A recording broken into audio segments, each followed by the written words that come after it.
Justine, we'll start with Catkins, and ran a great last start in the Let's All Open, goes to the 1200 metres at Caulfield this weekend.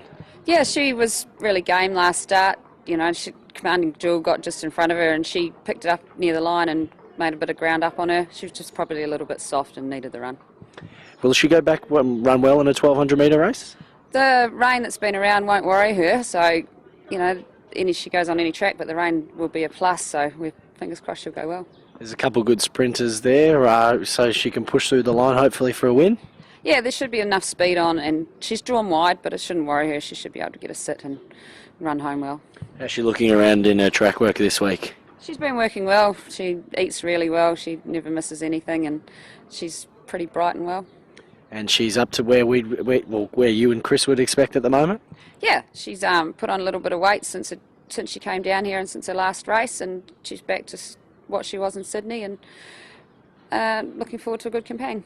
And you've got Foretellin, a well underrated horse, obviously last start to beat Melbourne Cup favourite Pewson Saloon, and goes to the 1800 metres Underwood Stakes. He's come through that race really well. You know, he surprised a lot of people, but we knew he was on his game before that run. Work-wise, he's just been working perfectly. He's bright and happy, and we just don't want too much rain. He seems to come to Flemington, just run a cheeky race here and there, and just steal the show. Well, he's got good form at Caulfield. He's had 3 starts there, and he's had a 5th and 2 wins in group company. So at least we know he's good at the track, and yeah, he doesn't mind wherever he goes. He travels really well anywhere. He's got Atlantic Jewel to get through, obviously this week, and she's going to be very hard to beat. But is he up to scratch of how you think, and pulled through okay from that Maccabi Diva Stakes run? Yeah, he's thrived since his Maccabi Diva. You know, his work's been really well. He worked well on Tuesday. He's bright and cheeky, which is always a good thing with him.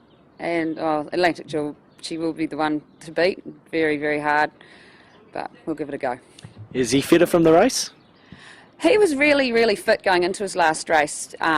He only had about 3 or 4 weeks off after his Brisbane campaign, so he's never got fat, and you know, he just needed that first up run in Sydney to polish him off for that last start. So we haven't really done too much with him.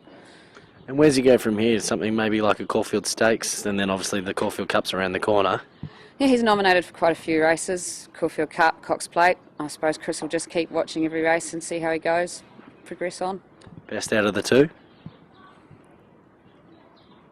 Catkins.